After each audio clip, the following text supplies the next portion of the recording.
Hey everybody. So I'm back to read another chapter from The Powerful You. So this one is called Freedom in Imagination. One of my favorite painters is a man named, I am so sorry to this guy because I don't actually know how to pronounce his name, Leonid Afremov. Please correct me on how to actually pronounce his name.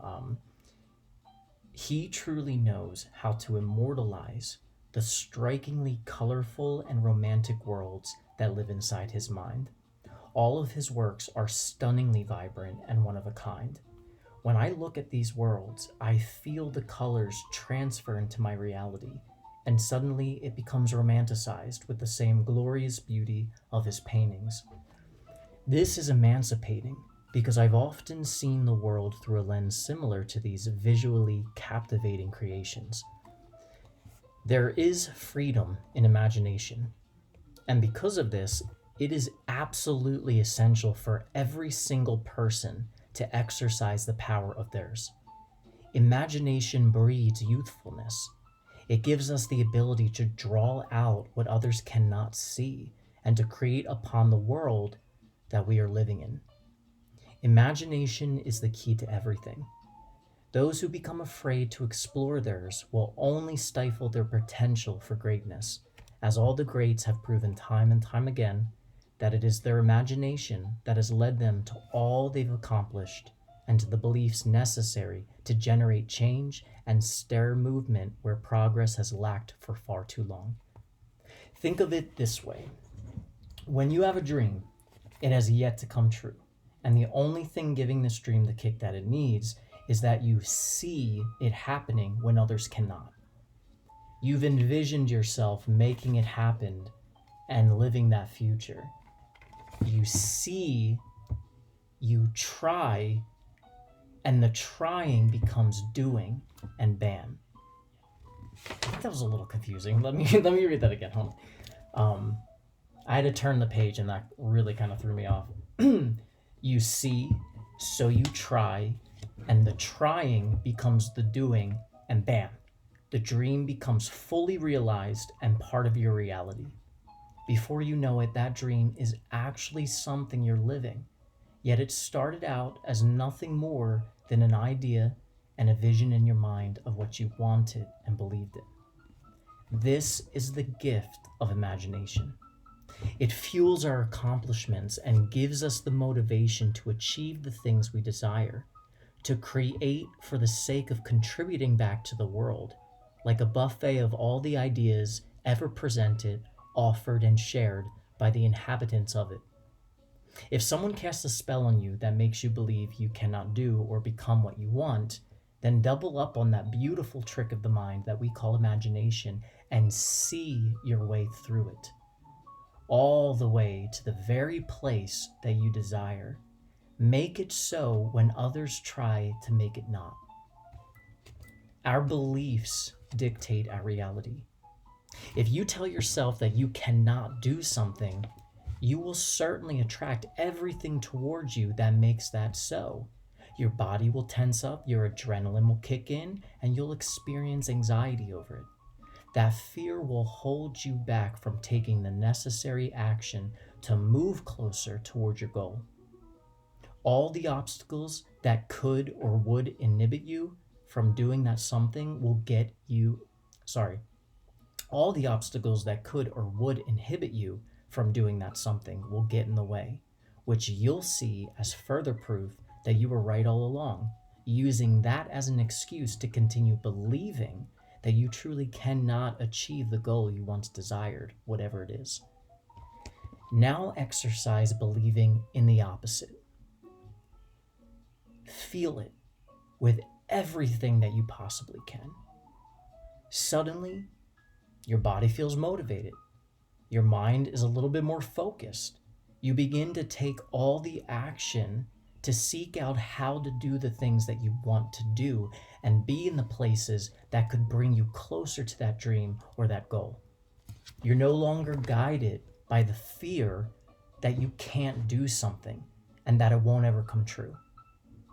Instead, you're guided by certainty, and that belief propels you into action and creates the momentum that you need to see this goal through to the finish line.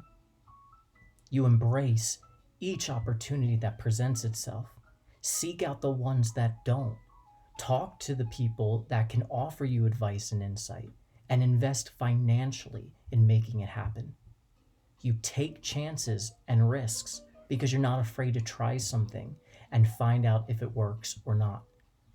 And when one thing doesn't, or you encounter a roadblock, you don't diffuse your momentum with feelings of failure or doubt.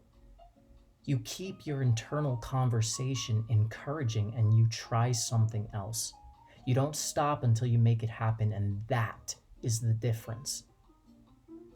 When you look back from a podium of success or failure, you'll notice that they both started out the same way, from a belief. So today I ask you, what do you believe for yourself? What do you believe of yourself? Are these beliefs serving you, or are they hurting you? Make the changes necessary right now, not tomorrow, not an hour from now, right now. Why? Because why not? You have nothing to lose except the life you desired and the chances that become available to you when you believe in them. Oh, that's the end of the chapter. Okay, so that was that chapter. Seriously though, this is not to invalidate that the experience you may be having in your life, in your reality, is extremely challenging or very difficult or overwhelmed with many, many, many challenges and difficulties and roadblocks. The thing to take away from this is to utilize your imagination, to serve you in helping to get you out of it. It doesn't mean that you don't have to climb a mountain. You may have to. And that's going to feel very challenging, and that's going to feel very consuming. Might even make you a little bitter and resentful when you look at other people who maybe only had to climb a hill. Regardless, you're not going to live a fulfilling life and be fulfilled in yourself if you do have a mountain that you need to climb in order to get to it. So don't look at other people who may only have hills, because unfortunately that is not your reality. Maybe you might have to climb a mountain. But I'll tell you one thing, in doing so, you're going to become so aware of how powerful you really are. You're going to feel the magnitude of your strength, your perseverance, your resilience, way more than the person who has to climb the hill. It doesn't mean it's going to be easy. It's going to be extremely hard. It doesn't mean that it's going to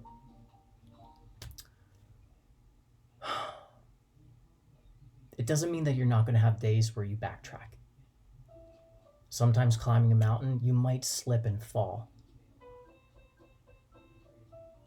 But if you want to get over that mountain and see what's on the other side, which is basically to say the other side of you and your potential and the potential your life has to be something different than what it is now, this is what you have to do. I believe in you, and I don't even know you. And the reason I believe in you is because I've had to climb my own mountain. I still am climbing my own mountain. So we're not alone in this. That's the nuance of life. That's the nuance of every individual. Nobody's life is the same. Not a single one. We are all experiencing this world vastly different. And even though we may have similarities and can share some things in common, even that is nuanced and different. So try to shift gears when you catch yourself falling back into old thinking patterns that make you compare yourself to other people or think, oh gosh, they have it so easy. I don't. I want to give up. This is way too hard. Why does it have to be so hard for me? I'm sorry that it has to. Try not to die on that hill in your mind, because the wonderful thing that is going to happen when you get to that top of the mountain is you're going to look back with totally new perspective, because you are not going to be the same person at the top of that mountain that you were at the bottom or halfway or wherever. Each climb is going to be totally different version of you. That's what growth is. You can't be the person that you are today with the knowledge that you have if you weren't all of these versions of yourself before it that was ignorant, that did make mistakes, that did say the wrong thing, that did hurt people or hurt yourself. So don't punish yourself for that. Just learn. Just learn from the mistake, learn the lesson, and try your best. That's what's important. Are you trying? Then you're doing enough. So keep going with it. Keep climbing, because at that top you're going to look back, like I was saying, and you're going to be like, wow, I didn't realize I had this capability. I didn't realize I was this strong. I didn't realize I could climb a mountain. I never thought I would get over this abuse or this trauma that I went through, or this financial situation I'm in, or whatever situation you're in, big or small. It's your reality, not somebody else's, and it's impacting you and affecting you in the way that it is. And nobody can invalidate that, because they're not you experiencing your reality as you are, because their reality is not yours. So even if they experienced it, it would be different. It would be nuanced, because they are them and you are you. That's the nuance. So don't worry about them. They're on their own journey, trying to climb their own mountains, their own hills, whatever. Focus on where you are going, because that is when you unlock what I have been trying to write in this book, which is the power inside yourself. And that's not narcissistic power. That's not, oh, I'm better than people, I'm superior. It's not that at all. That's unhealthy. It's unlocking the power inside yourself is your light. It is the essence of your soul. It's the very thing that keeps you surviving, keeps you going another day, even though you are so burdened by all the weight of what you struggle with. Do not forget that. This is why you're powerful in your own unique way. And this is why the world needs you. It needs every single one of you that are watching this. Because of that nuance, because we are literally all different. That is our inherent worth, by the way. Because of that nuance, that is where your inherent worth comes from. There is literally no one like you, because no one is you, and no one is living your same exact experience. Your same exact experience can't even be replicated. That is why you're worthy. There is something inside each and every one of you, this light, that if you nurture that, you feed that rather than feeding the darkness, will allow you to rise into your true potential, whatever that may be. And it's only there that theoretically, because I can't prove this, but I theorize that it's when you're there that you suddenly are in alignment with what exactly you have to contribute to the world, to move the world in a direction where people can begin to unify a little bit better. And unification isn't, we're all the same, we all think the same, we all agree. Doesn't mean that at all. It doesn't mean that you're not going to argue with people. You should. You should discuss ideas. You should discuss perspectives. You should debate them. You should work to train yourself, to open yourself up to doing that. It's not going to be easy, but that's the point. It's not supposed to. You're not seeing eye to eye. But the world is in so much chaos right now because everybody is distracted by all of these things. Everybody is suffering in their own ways. And it's building this narcissism or these narcissistic traits where people are afraid to trust. They're afraid to open up. They're afraid to let people in, and with good reason. And then we start to look at people in black and white cognitive dissonance. And we think they're all bad, they're all good. They made this mistake, they're a monster. Write them off. We have to stop doing that. Everybody, to some extent, is capable of growth and recovery. But what works or what is needed for one person, it's not going to be what's needed and what will work for you. I think there's a different solution for literally everyone for the reason that every single one of us is different. And when the world can start to understand that, I don't know where that will lead us in conversation about what we can do to build a stronger world that's a little bit more unified, a little bit more kind, but still strong, still tough, still resilient, still capable to defend themselves and protect themselves if they need to from some malevolent force. But if they don't need to, can shift gears and come back to connecting with people and learning about them. If you don't like someone, I know this might be getting off topic, but if you don't like someone, that's probably all the more reason to try and connect with those people. Doesn't mean you're going to see eye to eye. Doesn't mean you're going to get each other. That's okay. But there is good things in those people. There is something they can offer you to learn from. Just like there's probably something you can offer them to learn from.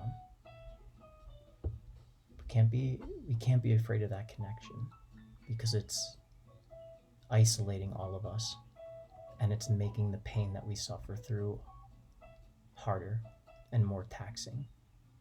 So long inspirational speech, short. Use the gift of imagination.